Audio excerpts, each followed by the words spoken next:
মায়ের এই অপমানের জন্য এবার কুসুমকে সম্পূর্ণরূপে দায়ী করলো আয়ুষ। বন্ধুরা ভিডিওটা লাইক দিয়ে দেখতে থাকুন। যে মুহূর্তে কিনা অনুষ্ঠান ক্যান্সেল হয়ে যাওয়া মাত্রই যখন ইন্দ্রাণী গাঙ্গুলি অবশেষে দরজা বন্ধ করে বসে থাকে অন্ধকার করে ঘর এবং বলতে থাকে সকলে ধাক্কা দিয়ে ঘরে দরজা, যে মা তুমি দরজা খুলছো না কেন, বলো তো কী হয়েছে, এটা কি এমন কোনো কিছু হয়ে যায়নি মা যার কারণে কিনা তোমাকে এতটা ডিপ্রেশনে চলে যেতে হবে, মা তুমি আমার কথা শুনতে পাচ্ছ। ঠিক সেই মুহূর্তে যখন ঈশান গিয়ে দরজা ধাক্কাতে থাকে, ঠিক সেই সময় আয়ুষ ঈশানকে ধাক্কা দিয়ে বলতে থাকে যে খবরদার ঈশান, তোর যা অপমান অসম্মান মাকে করার ছিল সকলের সামনে সেই সব কিছু তুই করে ফেলেছিস, এবার অন্তত তুই রেহাই দিয়ে মাকে, দোহাই তো তুই এখান থেকে চলে যাচ্ছিস, চলে যা, আমি তোকে টলারেট করতে পারছি না। ঠিক সেই মুহূর্তেই যখন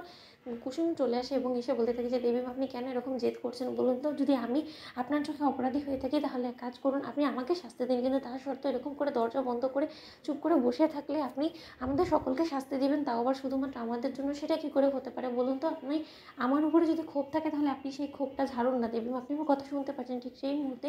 আয়ুষ টেনে হিচড়ে কুসুমকে সেখান থেকে নিয়ে এসে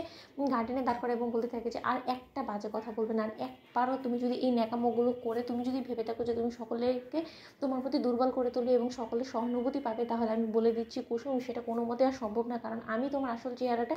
সকলের সামনে টেনে ছিঁড়ে ফেলে দেবো। কারণ আমি বুঝতে পেরে গিয়েছি যে তোমার মূলত উদ্দেশ্য আজকে এটাই ছিল যে তুমি যে কোনো মূল্যে আজকে ঈশানের এই এঙ্গেজমেন্টটাকে ভাঙবে, কারণ ঈশান তোমাকে হয়তো বা বলেছিল যে না ও এই এঙ্গেজমেন্টটা কোনো মতে করতে চান, এবং তার জন্যই তো তুমি জাদুঘর সেজে তুমি ওর এঙ্গেজমেন্টটাকে ক্যান্সেল করে দিয়ে তুমি আমার মাকে এরকম করে সকলের সামনে লোক লজ্জার মধ্যে ফেলে দিলে, তাই তো তোমার। আর জাদুঘর সেজে তুমি ঈশানকে হেল্প করতে গিয়ে তুমি এত বড় একটা তোমার দেবী মায়ের ক্ষতি তুমি করতে পারলে, তোমার একবার এই কথাটা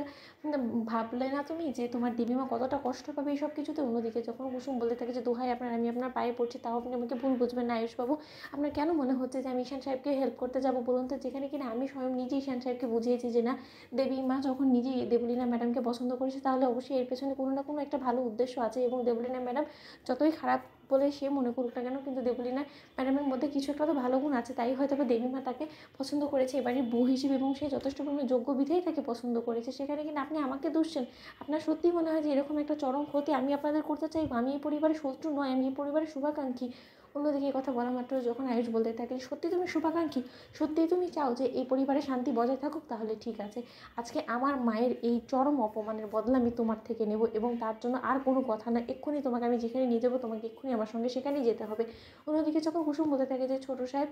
আপনার যদি মনে হয় যে আমার কোনো প্রায়শ্চিত্ত করায় দেবীমা এবং আপনারা সকলে মিলে ভালো থাকবেন, তাহলে আমি সেটা অবধি করতে রাজি আছি। অন্যদিকে যখন আয়ুষ এক মুহূর্ত আর কুসুমের কোনো রকম কোনো কথা না শুনে কুসুমকে সেখান থেকে তুলে নিয়ে যখন